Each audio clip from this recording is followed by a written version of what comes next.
Mm-mm. Ah, there we go. There we go. Do I have to look at for the live icon? It says live, and then there's a little countdown timer, and it does things, right? And Well, it's a count up apparently, timer, and that's how you know that you're live. so it counts down and then up. And as long as I don't do this, right? or click on my clickable keyboard because I've got a pretty keyboard, right? That's my keyboard, my new low profile mechanical keyboard. I'm very happy about, and apparently, if I type on it, it makes noise, right? It makes a lot of noise, and we've had this discussion a few times this week that Alistair's been too noisy on the various calls and shows that we've done. Look, if I could press the button to roll the jingle, I would press the button. So here's a top tip for those that press buttons for rolling jingles. When the co-host of the show talks too much and you want him to shut up, you could literally press the button to roll the jingle.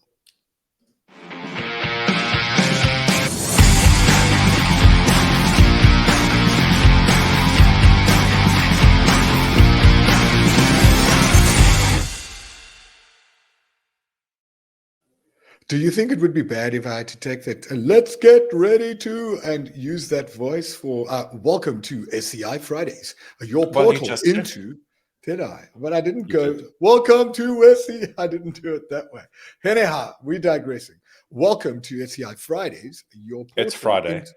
It is Friday, but that's why I said welcome to SCI Fridays. And we're so excited it's Friday that we're interrupting each other. This show's called SCI Fridays for a reason, Nick. Your portal into security, compliance, identity, and you. In today's show, well, let's roll back. And when we've got cinematic B-roll and we can bloop, bloop, bloop, bloop, bloop, do it backwards, and we've got all the things, because this is a live show, we can't do it, right?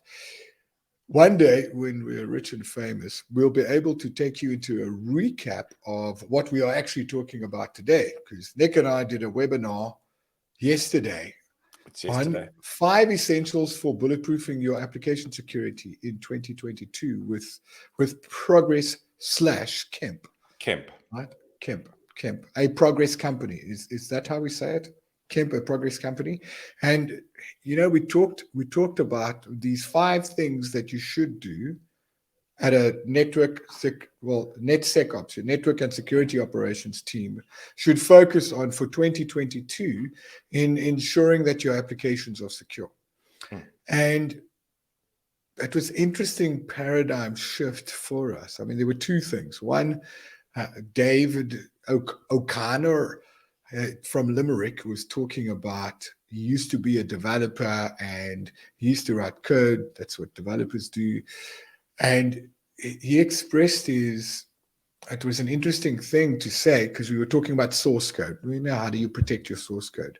And I never thought about protecting source code from the endpoint, right? Because we're saying, well, you've got a repo and the repo's got an RBAC and rah. But if your identity is compromised, someone's got access to the repo where the source code is in. And that would come from the device being compromised or the identity being compromised. So even though your source code is RBAC'd, there are still single points of failure in the device is either compromised or the access to the device has been compromised. And that was an interesting shift, but that wasn't the most interesting thing, Nick.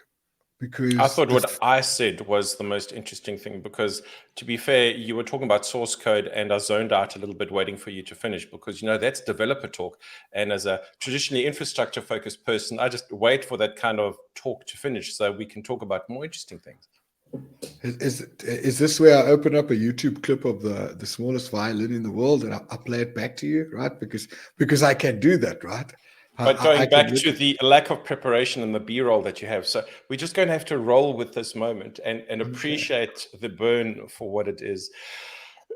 I thought one of the most interesting things that we came to yesterday was actually the conclusion, where we wrestled for 45 minutes with 5 large topics, and one of them was compliance.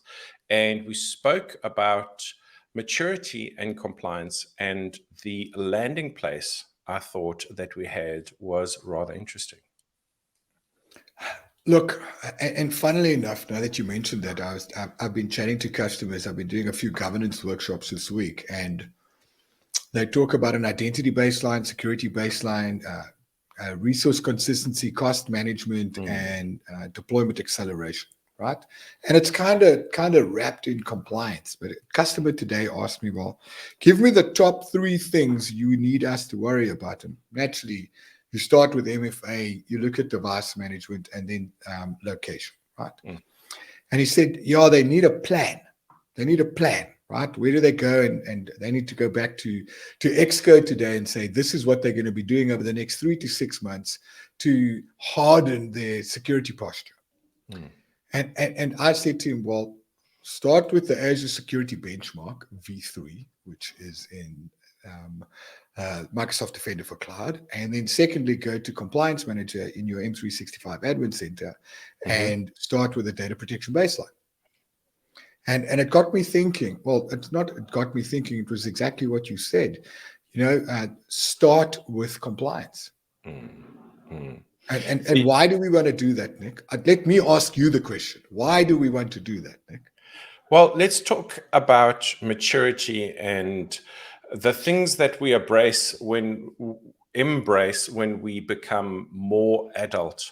And we realize that we've grown up when we start doing the things that our parents did, sometimes for the same reasons. And we realize that actually the reasons were not just to annoy us as children, but actually there were reasons. There's a reason why you don't run with scissors, because it cuts down on the amount of unnecessary bleeding. And compliance. So hold on, Nick. I have a question for you, right? Go on. You talked about allowing your kids to run around naked, right? That was one episode. Show 2. number 1. Yeah, that wasn't show number 1. That was episode 2. Episode 3 was your security is useless if you don't, right? And now you're talking about maturity as an adult. Am I right in saying that? Absolutely. Okay. So carry on, because I see a theme developing. So one of the things that we see when we're adults is the amount of pain that we are willing to embrace voluntarily because we see the benefit of that.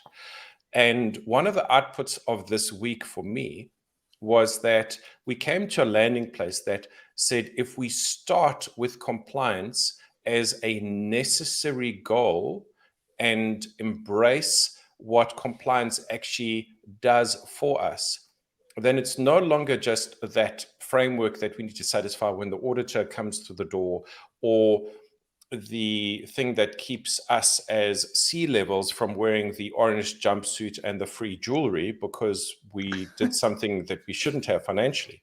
But it actually gives us that guiding principle that allows a company to do things in the way that they do things securely, because compliance as a framework has all these controls that need to be satisfied all of the time. And we can pick on things like encryption at rest, encryption in transit as just about anything, or something that is ubiquitous in just about any compliance framework in the world that is worth something. So when we do things in a secure way, we do that out of a compliance mindset. And we no longer get away from that stick and carrot mindset that says, if I don't do things in a GDPR compliant manner, then I could have this financial loss that I suffer. Same with NIST, same with anything else that you want to pick up. PCI protects us. If I look at that as an unnecessary evil, I might suffer against that. However, if I embrace that as a core discipline, then it actually shapes the way that I do just about everything in IT, as well as all the surrounding governance strategies that are around that.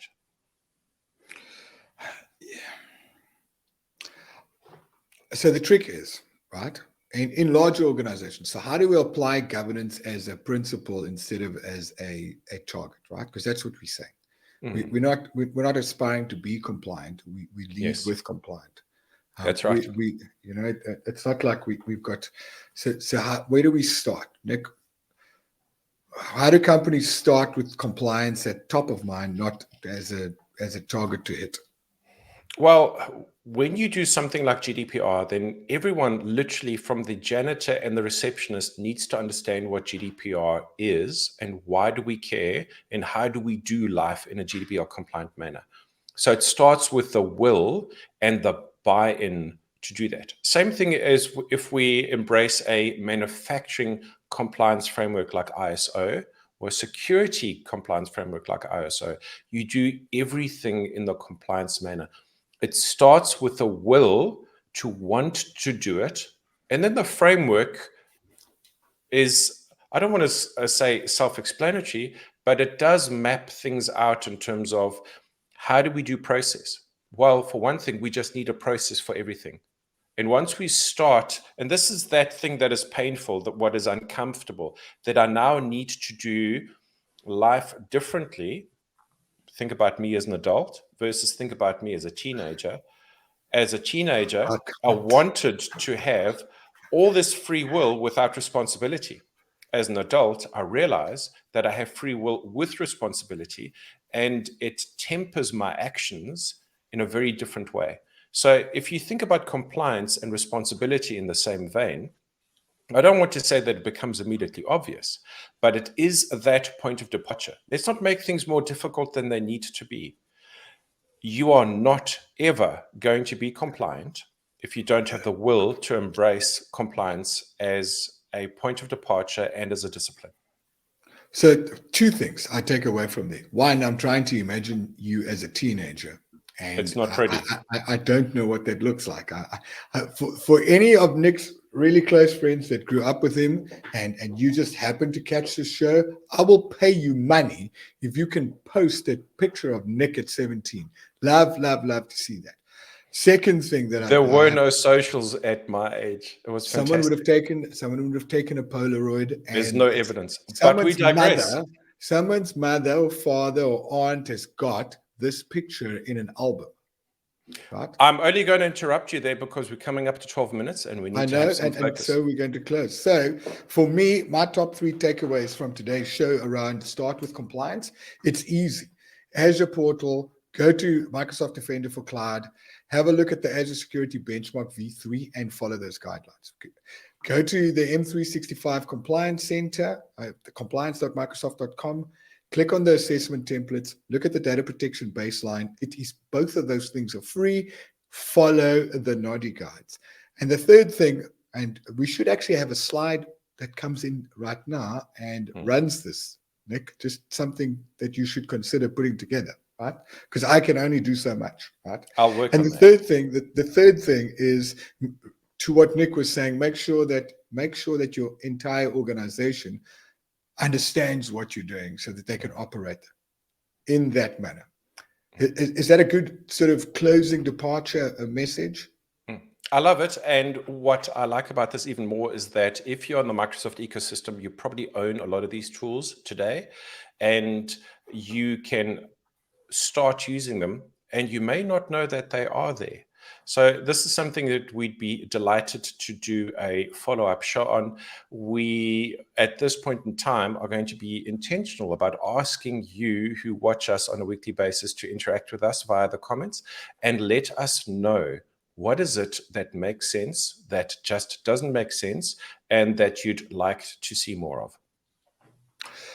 Thank you to everyone that is tuned in to today's show. And Nick, because you interrupted me, I didn't even get to these parts. So if you like the show, don't forget to hit the like button. There is no subscribe button when we get to YouTube. Is it somewhere down there? There, right? You got it. It was there, right? Right. Hit the like button. We'd love to hear from you. I was going to say smash the bell button for notifications, but this is once again not YouTube. There is no bell. Yes. If you'd like to get all of us, you can find us on the interwebs. I'm at Alistair Pugin, and Nick is at Nicholas Blank. I did that in reverse, at Nicholas Blank. That way. Anyhow, catch you next week. Ciao, ciao.